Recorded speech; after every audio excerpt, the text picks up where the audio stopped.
अस्सलाम वालेकुम। सितारों के सफ़र पर खुश आमदीद। आज की वीडियो जो है वो एक ख़ास योग पर है जो जुलाई में बनने जा रहा है, जिसका जिक्र मैंने वीकली हॉरोस्कोप की वीडियो में किया था, मार्स और केतु का। सितारों के सफ़र पे आज मैं आपको बताऊंगा कि आसमान में दो धारी तलवार तैयार हो चुकी है, यानी मार्स और केतु एक ही साइन में है, फायरी साइन में है, यानी कि लियो में है। मार्स जो है वो एक ऐसी ताकत है जो सिपह सलार यानी आर्मी चीफ होता है। जोश है इसमें, लेकिन कभी कभी ये गुस्सा और जल्दबाजी का सबब बन जाता है, जिससे पूरा सिस्टम कोलैप्स कर सकता है, गिर सकता है। अगर आप देखें कि कोई भी आर्मी या कोई भी एक फोर्स है वो गलत इनिशिएट करती है तो पूरे मुल्क को उसका खुमियाजा भुगतना पड़ता है, या उसके जो कॉन्सिक्वेंसेज हैं वो भुगतने पड़ते हैं। दूसरी तरफ जो केतु है वो राज है, पुराने कर्मों का असर दिखाता है, इंसान को अकेले सफर पर लेके जाता है, बिना वजह के इंसान को दुनिया से गुम कर देता है। मतलब ये कि मजबूरी की हालात में ऐसे फैसले करवा देता है कि इंसान अपनों से दूर हो जाता है। कुछ ऐसी खसलतें अल्लाह पाक ने मार्स और केतु में रखी हुई हैं।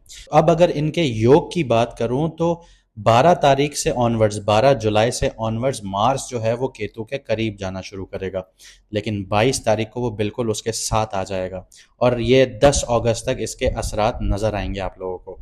मार्स और केतु एक ही डिग्री पर मिलने जा रहे हैं, जो एक ऐसी आग को भड़काएंगे जो ना सिर्फ अंदर से जला सकती है बल्कि बाहर से भी तबाही मचा सकती है।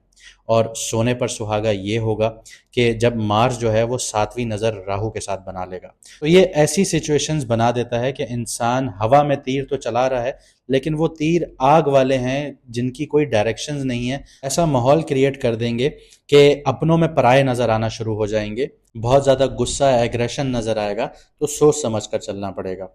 इस वीडियो में मैं आपको दुनिया के ऊपर क्या होने वाला है, क्या असरात आने वाले हैं इस योग के, उसके बारे में बताऊंगा और ये भी बताऊंगा कि आपके बुर्ज, आपकी राशि पर इसका क्या असर होगा। किसी के लिए ये वक्त इम्तिहान भरा हो सकता है और किसी के लिए नई मंजिल, नए रास्ते खुल सकते हैं। आपके लिए ये योग क्या लेकर आ रहा है, ये जानने के लिए वीडियो को आखिर तक ज़रूर देखिएगा, क्योंकि मैडम एस्ट्रोलॉजर एन बख्श की अनथक मेहनत का नतीजा है, उनकी रिसर्च है जो मैं आपके सामने रखता हूँ। तो मैडम एस्ट्रोलॉजर एन बख्श ने इसकी रेमेडीज़ भी बताई हैं, वो मैं आपको वीडियो के आखिर में बताऊंगा। तो वो आपके लिए बहुत ज़्यादा ज़रूरी होगा, सदके उपाय जो हैं वो आपको बहुत ज़रूरी करने होंगे, वरना आपके अंदर भी एक एग्रेशन आपको बहुत ज़्यादा देखने को मिल सकता है। अगर आप नए हैं इस चैनल पर तो सब्सक्राइब करना मत भूलिएगा। जिन लोगों को अपना मून साइन नहीं पता वो कमेंट सेक्शन में अपनी ओरिजिनल या असली डेट ऑफ बर्थ लिखें तो हम आपको आपका मून साइन बता देंगे। हमारी हर वीडियो जो होती है वो मून साइन से होती है, और जो आपके सवाल हैं कि मून साइन या सन साइन में डिफरेंस क्या होता है, उसके ऊपर भी बहुत जल्दी वीडियो आएगी।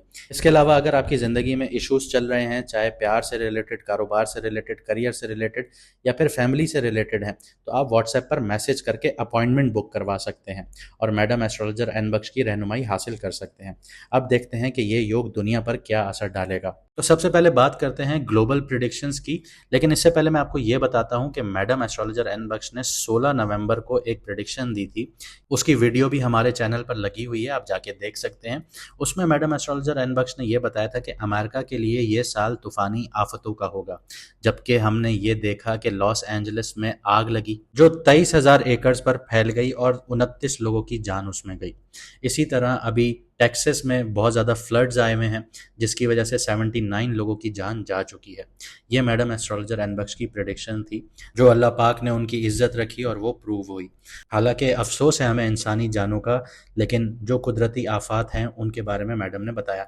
लेकिन अब हम आपको बताते हैं कि जो ये योग बना है केतु और मार्स का, और मार्स राहु को देख रहा है, सैटर्न उल्टा हो रहा है, तो इसके असरात दुनिया पर क्या होने जा रहे हैं। सबसे पहले बात करते हैं जंग की और तनाव की, यानी कॉन्फ्लिक्ट्स की, क्योंकि मार्स और जो केतु का योग है वो एक कॉन्फ्लिक्ट जोन क्रिएट करता है। तो साउथ एशिया की बात करें तो इंडिया, पाकिस्तान और चाइना का जो एक्सेस है उस पर बॉर्डर्स पर कॉन्फ्लिक्ट्स देखने को मिल सकती हैं, टेंशन्स बढ़ सकती हैं।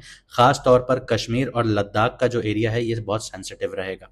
मिडल ईस्ट की बात करूं तो ईरान इजराइल का जो मुआहदा हुआ है उसमें तनाव भरी सिचुएशंस क्रिएट होंगी और डिप्लोमेटिक क्राइसिस देखने को मिल सकती हैं। और अगर ये क्राइसिस उभरे तो यूएसए के लिए बहुत ज़्यादा बैकलैश का सामना होगा, स्पेशली ट्रम्प साहब के लिए, क्योंकि ट्रम्प की जो ये डील थी, ट्रम्प ने जो ट्वीट किया था कि बैकडोर डिप्लोमेसी के थ्रू हमने ईरान और इसराइल की जंग बंद करवा दी 60 दिनों के लिए, तो ये माहिदा टूट भी सकता है, अचानक से स्ट्राइक आ सकती है, क्योंकि यहाँ पे गुप्त जो दुश्मन हैं वो उभर सकते हैं। अब सऊदी अरब या यूएई की बात करूं तो इनकी जो लीडरशिप है या जो इनकी रॉयल फैमिली है, उसमें कोई नाखुशगवार न्यूज़ आ सकती है, कोई हेल्थ से रिलेटेड इश्यूज आ सकते हैं, या फिर आपको डी थ्रोन होते हुए भी कोई नजर आएगा। आगे बढ़ते हैं, यूक्रेन और रशिया की बात करते हैं तो दोबारा से कॉन्फ्लिक्ट बढ़ने के चांसेस हैं, नेटो या बेलारूस भी इन्वॉल्व हो सकता है यहाँ पे। यूएसए के ऊपर प्रेडिक्शंस दूं तो अंदरूनी फसादात देखने को मिल सकते हैं, रेस यानी ब्लैक वाइट का, या फिर पॉलिटिकल जो पॉलिसीज हैं उनकी वजह से सिविल अनरेस्ट देखने को मिल सकता है। आगे बढ़ते हैं, पावर्स और लीडरशिप में जो है वो क्राइसिस देखने को मिलेगा। इंडिया की बात करूं तो सरकार पर प्रेशर या मिनिस्ट्रियल चेंजेस आपको देखने को मिलेंगे। अपनी जो रूलिंग पार्टी है इंडिया की, उसमें आपको अंदर से ही क्रैक्स नजर आएंगे, अंदर से ही अपनी पार्टी के खिलाफ बोलना शुरू कर दिया जाएगा।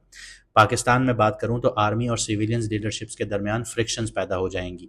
इसके अलावा ईरान और इसराइल की बात करूं तो पॉलिटिकल या हेल्थ इश्यूज की वजह से लीडरशिप क्राइसिस देखने को मिल सकते हैं। रशिया और सऊदी अरेबिया की बात हो तो अंदरूनी हलचल या डिप्लोमेटिक कोलैप्स देखने को मिलेगा। डिप्लोमेटिक जो डील्स हुई हुई हैं, जो बैकडोर चैनल से डील्स हुई हुई होती हैं, वो टूटती हुई नजर आएंगी।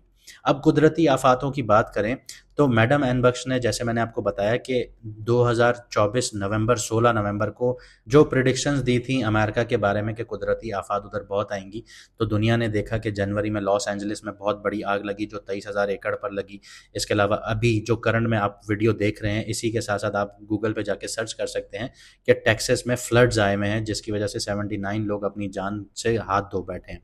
तो ये कुदरती आफातें चल रही हैं, लेकिन जुलाई और अगस्त का जो महीना है ये बहुत खतरनाक साबित होगा। यहाँ पे अर्थक्वेक बहुत ज़्यादा देखने को मिलेंगे दुनिया में, फ्लड्स बहुत ज़्यादा देखने को मिलेंगी और ख़तरनाक फायर इरप्शंस होंगी, जंगलात में आग बहुत लगेंगी। जो इनके अफेक्टेड एरियाज होंगे वो Japan, Nepal, Indonesia, Türkiye, California, Australia, Bangladesh, China, ये सारी कंट्रीज अफेक्ट हो सकती हैं। अब बात करते हैं मार्केट की, मईशत की भी बात कर लेते हैं कि ये जो योग है मईशत पे क्या असर डालेगा। गोल्ड जो है वो फिल वक्त ऊपर जाना शुरू होगा और वो एक बबल बनाना शुरू करेगा, लेकिन जैसे नवंबर आएगा ये गोल्ड एकदम से अपनी करेक्ट पोजीशंस पर आना शुरू होगा, जिसकी वजह से लोगों को बहुत ज़्यादा नुकसान का सामना करना पड़ेगा, क्योंकि गोल्ड का ट्रेंड अभी बहुत ज़्यादा ऊपर जाना शुरू करेगा, जिसकी वजह से लोग बहुत ज़्यादा बाइंग करेंगे। और जैसे ये बबल ब्रस्ट होगा या जो प्राइजेज हैं वो करेक्शन होंगी या गोल्ड डिप लेगा, तो लोगों को बहुत ज़्यादा नुकसान का सामना होगा। सिल्वर की बात करूं तो चांदी का दाम जो है वो ऊपर जाने के इम्कान बहुत हैं, खास तौर पर जुलाई से अक्टूबर तक। अगर मैं एग्रीकल्चर के हिसाब से बात करूं तो ऑयल और व्हीट और जो आपका चावल है इसके दाम बढ़ सकते हैं। क्रिप्टो की बात करूं तो क्रिप्टो में बहुत ज़्यादा उथल पुथल देखने को मिल सकती है। क्रिप्टो से रिलेटेड कोई स्कैंडल सामने आ सकता है, किसी एक्सचेंज को हैक किया जा सकता है, तो लीगल इश्यूज यहाँ पे बहुत ज़्यादा क्रिएट होना शुरू हो जाएंगे, जो इसके बाद एक पूरी रेगुलेटरी के अंडर क्रिप्टो को किया जाएगा। तो ये सारी चीज़ें यहाँ पे डेवलप होना शुरू होगी। अब देखते हैं कि इस योग का आपकी राशि पर क्या असर पड़ रहा है। तो जैसे मैंने आपको पहले बताया कि जो केतु और मार्स का जो योग बना हुआ है वो आपके 5th हाउस में बना हुआ है, एरीज वालों के, मेष राशि वालों के, तो इसके असरात आपके ऊपर आना शुरू हो चुके हैं। लेकिन 12 जो जुलाई है उससे इसके जो असरात हैं वो बहुत ज़्यादा मजबूत होना शुरू हो जाएंगे और 22 जुलाई को ये पीक पर होंगे। तो आपकी ज़िंदगी में जो आपकी लव लाइफ है उसमें सडनली एंड देखने को मिल सकता है, अचानक से आपका रिश्ता ख़त्म हो सकता है। पॉसिबल है कि आपको धोखा भी दिया जा सके, या हो सकता है कोई ऐसा स्कैंडल आपकी लव लाइफ में सामने आ सकता है जो आपकी लव लाइफ को ख़राब कर सकता है। मेंटल टेंशन बहुत ज़्यादा देखने को मिल सकती है, डिसीजन मेकिंग जो है वो आपकी अफेक्ट हो सकती है, आप सही से फैसला नहीं ले पाएंगे, आप मेंटली बहुत ज़्यादा टेंशन का शिकार हो जाएंगे। बच्चों की हेल्थ पे इशू आ सकता है, उनकी एजुकेशन का इशू आ सकता है, और इसके चलते हुए बच्चे आपसे मेंटली दूर भी हो सकते हैं और रिबेलियस एटीट्यूड भी रख सकते हैं, मतलब बागी भी हो सकते हैं आपके साथ। अगर आप लोग स्पेक्युलेटिव इन्वेस्टमेंट्स में हैं, जैसे रियल एस्टेट आपका बिजनेस है, आप लोग स्टॉक में हैं, क्रिप्टो में हैं, कहीं पे ऐसे पैसे लगा रहे हैं जहां पे आपको रातों रात मुनाफे की उम्मीद है, तो वहां पे आपकी उम्मीद टूट जाएगी। ईगो बेस्ड जो आर्ग्यूमेंट्स हैं वो आपके प्यार भरे रिश्तों में देखने को मिलेगी। क्रिएटिविटी आपकी ब्लॉक होना शुरू हो जाएगी। आर्ट बेस्ड से जो आप इंस्पायर होते थे वहाँ पे आपको अचानक से कोई आइडिया ही नहीं मिलेगा, आपकी क्रिएटिविटी ब्लॉक होना शुरू हो जाएगी। रोमांटिक लाइफ में आपकी बहुत ज़्यादा लड़ाई झगड़े आपको देखने को मिलेंगे। इसकी वजह से आप आइसोलेशन का शिकार होंगे अपनी रोमांटिक लाइफ में, और आपको डर भी लगेगा कि आप अपना लव एक्सप्रेस कर नहीं पाएंगे। और इसके अलावा पास्ट जो लाइफ थी आपकी, जो पुरानी ज़िंदगी थी, उसमें जो आपके लवर्स थे वो सामने आ सकते हैं। तो ये चीज़ें हैं, अगर आप सोच समझ कर चलेंगे इन चीज़ों के हिसाब से तो आपके लिए कोई नुकसान नहीं होगा। लेकिन अगर आप इन चीज़ों पे बेध्यानी से आगे बढ़ना शुरू हुए तो आपके लिए बहुत ज़्यादा नुकसान होंगे, ख़ास तौर पे स्पेक्युलेटिव इन्वेस्टमेंट्स पर। अगर आप ऐसी चीज़ों पर पैसा लगा रहे हैं जिनकी आपको उम्मीद है कि रातों रात आप अमीर हो जाएंगे, करोड़पति हो जाएंगे, तो आपका ये फैसला जल्दबाजी में है, जिसके नताइज आपके लिए बहुत खतरनाक हो सकते हैं। अब बात करते हैं कि रेमेडीज या सदके या उपाय आप लोगों को क्या करना चाहिए। हर ट्यूसडे या फ्राइडे वाले दिन अगर आप साहिब इस्तिताअत हैं तो 1.5 किलो गोश्त सदका या दान करें। अगर आप गोश्त नहीं ले सकते, लाल गोश्त, तो लाल मसूर की दाल गरीबों को दान करें, सदका करें। इसके अलावा खून जो है, ब्लड, उसकी डोनेशन कीजिए। ये आपकी सेहत भी बेहतर करेगा और आपके अंदर जो एग्रेशन है उसको भी कम करेगा। इसके अलावा नारियल या लाल फल किसी फ़कीर या नीडी को दें, यानी कोई ज़रूरतमंद है उसको दें, इसके पास खाने को नहीं है उसको नारियल या फिर लाल फल, लाल कलर का फ्रूट वो दीजिए। और अपनी नीयत जो है वो ये रखिए कि या अल्लाह मेरे गुस्से, मेरी हरारत और बेसब्री को रहमत में तब्दील फरमा दे। इसके अलावा केतु के लिए मैं आपको अगर रेमेडी बताऊं तो रोज़ाना 10 से 15 मिनट तन्हा टाइम गुजारिए, सिर्फ अल्लाह का जिक्र कीजिए।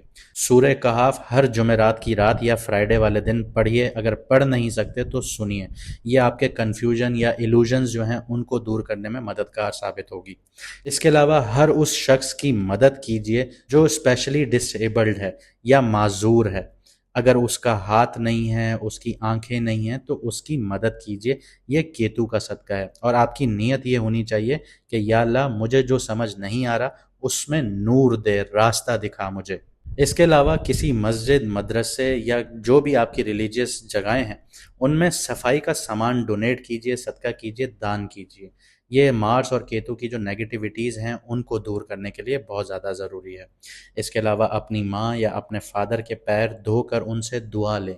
अगर आपके अंदर बहुत ज़्यादा ईगो डेवलप हो रहा है या घर के अंदर बहुत ज़्यादा मसले हो रहे हैं तो ये आपके लिए रेमेडी बहुत ज़्यादा ज़रूरी है, क्योंकि यहाँ पे जो मार्स और केतु का योग बन रहा है वो ईगो के घर में बन रहा है, आपके सन के साइन में बन रहा है, लियो में बन रहा है, तो आपका ईगो यहाँ पे टूटना शुरू हो जाएगा। इसके अलावा अगर मार्स की एनर्जीज को आपने सही करना है तो किसी ऐसे मर्द को, यंग मेल को, जो जवान लड़का होता है, और ऐसा लड़का होना चाहिए जो स्ट्रगलिंग फेज में हो, जिसके पास नौकरी ना हो और फाइनेंशियली वो बहुत वीक हो, उसकी मदद करें। या तो उसको जॉब अपॉर्चुनिटी दीजिए या फिर फाइनेंशियली उसकी हेल्प करें। ये आपके लिए बहुत ज़्यादा फ़ायदेमंद है अगर आप मार्स की एनर्जीज़ को ठीक करना चाहते हैं। अगर आप किसी से नाराज़ हैं तो माफ़ कर देना आपके लिए बहुत बेहतर है। ये अमल शुरू कीजिए। ये मार्स और केतु की जो फायर नेचर है उसको साइलेंट करने में आपकी मदद करेगा। अगर मैं आपको छोटी सी समरी दे दूं तो लाल दाल का सदका, किसी भी थैलेसीमिया सेंटर जाके ब्लड को डोनेट कीजिए, माँ बाप की खिदमत कीजिए, स्पेशली बाप की कीजिए, किसी लड़के को नौकरी या उसकी फाइनेंशियल हेल्प कीजिए जो अपने स्ट्रगलिंग जोन में है। इसके अलावा किसी माजूर की हेल्प कीजिए। इसके अलावा मस्जिद, मदरसे या जो आपका टेम्पल है या जहाँ पे आप इबादत करते हैं वहाँ पे जाके सफाई का जो सामान है वो दान कीजिए, सदका कीजिए, ये आपके लिए बेहतर होगा। इसके अलावा हर जुमेरात या जुम्मे के दिन आप लोग सूरह कहाफ को सुनिए या पढ़िए। ये आपके लिए बेहतरीन है। आपका जो ईगो है वो टूटना शुरू होगा, कंट्रोल होगा, पेरेंट्स की आपको दुआएं मिलेंगी, आपका एंगर मैनेजमेंट है वो सही होना शुरू होगा।